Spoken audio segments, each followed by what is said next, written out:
कई लोगों की डेथ पाकिस्तान में होनी शुरू हो गई और पाकिस्तान अंदर से कोलैप्स होना शुरू हो गया। A top Lashkar terrorist has been killed. Pakistan के पंजाब में लश्कर आतंकी की हत्या हुई है। लश्कर तैयबा के आतंकी शेख मोइज की हत्या हुई है। शेख मोइज मुजाहिदीन को घर के बाहर मारी गोली है। भारत में कई आतंकी घटनाओं में ये शामिल था। अज्ञात बंदूकधारियों ने शेख मोइज को गोली मारी है।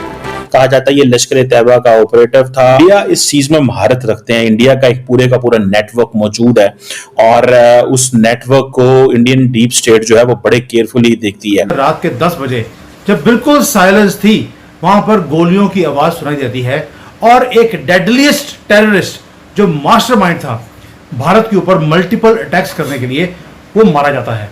He was shot dead by whom? ना तो कोई सर्जिकल स्ट्राइक ना कुछ और, अननोन गनमैन, यानी कि ऑपरेशन सिंदूर अननोन अब शुरू हो गया है।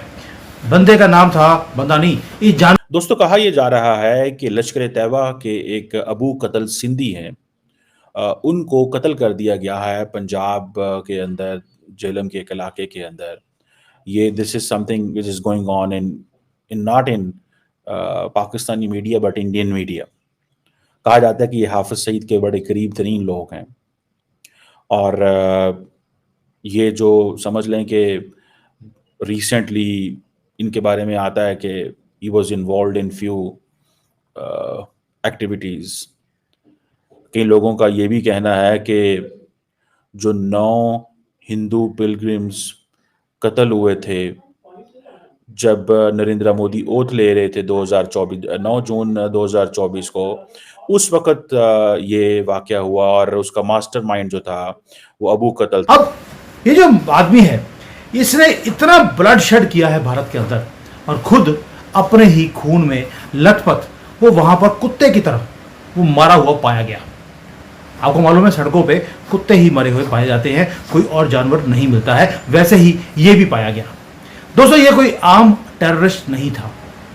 ही वॉज द मैन जिसने बेंगलोर में अटैक्स कराए, नागपुर का जो आरएसएस का हेडक्वार्टर है उसके ऊपर असॉल्ट किया था, इवन कि रामपुर का जो सीआरपीएफ का कैंप था उसके ऊपर अटैक करने में भी इसका हाथ था।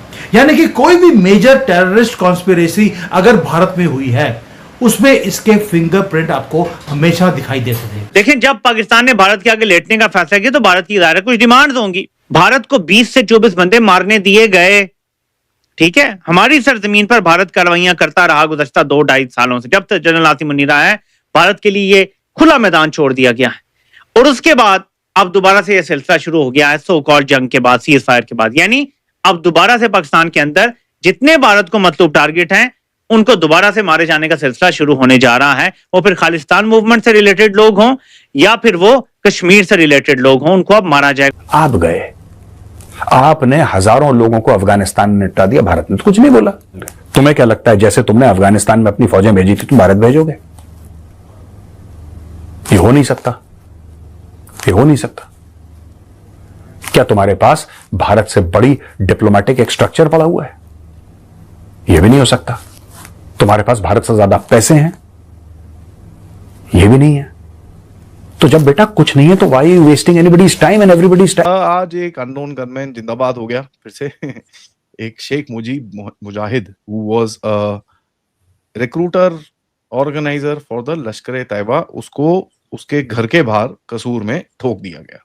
किसने ठोका, किसने ठोका? आपको याद होगा जब पहलगाम का वाकया हुआ तो उसके फौरन बाद जब नरेंद्र मोदी सऊदी अरब से वापस आए, अपने लोगों से ब्रीफिंग ली, नेक्स्ट डे वो चले गए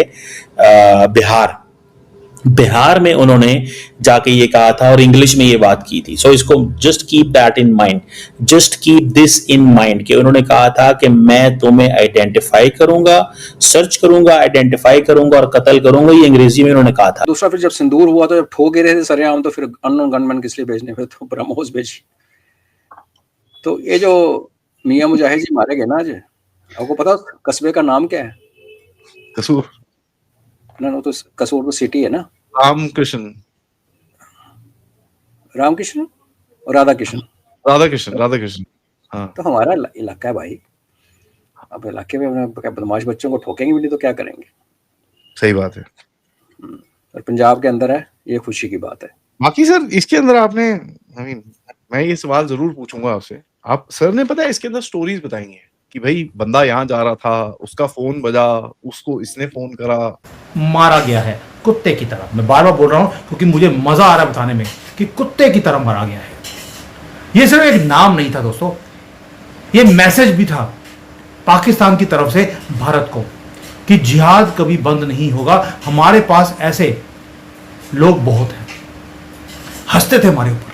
कई जगहों पे सर बात करते हैं कि भैया ये टेररिस्ट इधर से उधर जा रहा था, हिदायतुल्लाह क्लिनिक के सामने खड़ा था और यहाँ पर उसको ऐसा एक फोन आया। तो सर ये देखो, एक तो पब्लिक इंसिडेंट आपने नरेट करा जहां मैंने रैंडमली खोला, एंड दूसरे रैंडमली खोलो तो हिदायतुल्लाह क्लिनिक में एक बंदा सामने खड़ा होता है, उसके फोन बजता है। So how do you tell us this thing? है ना, तो कोशिश जो आदि 4 साल से कर रहा है वो अभी भी नाकाम रहेगी। बट आप सर्च करो, हिदायतुल्लाह क्लिनिक आपको मिलेगा, उसी लोकेशन पे मिलेगा। मैंने देखा है तभी बोल रहा हूँ। ये देखो, बाकी फोन का क्या है, फोन बजते रहते हैं, फोन तो सबके पास है आजकल। ठीक है। Salam alaikum janab, the first boy calls out. Akhund turns around and nods to respond. This is in Karachi, by the way. Crescent Furniture Showroom, 1st of March 2022. Allah Hafiz, says the second boy as he... Huh? Kandahar hijack. Ji. As he pumps 2 bullets from his 30-bore pistol unceremoniously into the big man's head while his buddy keeps a watch. Now, Kandahar hijack को आपने DHA में, phase 2 में, Crescent Furniture Showroom के सामने ठुकवा दिया। अंदर अच्छा, furniture का मालिक था वो, मालिक था सर। तो ये क्या गेम है सर, ऐसे कैसे होता है? देखिए जी, दो तीन चीजें को हमें याद रखना चाहिए। पहले बात तो ये है कि हम ना सिर्फ टीटीए से निगोशिएट कर रहे हैं, हम टीटीए और टीटीपी दोनों से, वो दोनों एक हैं। नथिंग डिवाइड्स देम पॉलिटिकली या मिलिटरीली।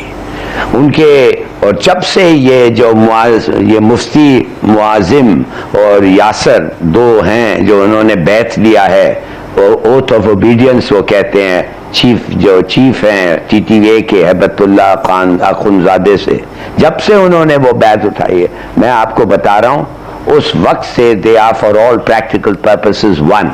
तो जैसे डॉन में शायद लिखा था, एक ऑपरेशनल सिम्बियोसिस एग्जिस्ट करता है, दे आर वन।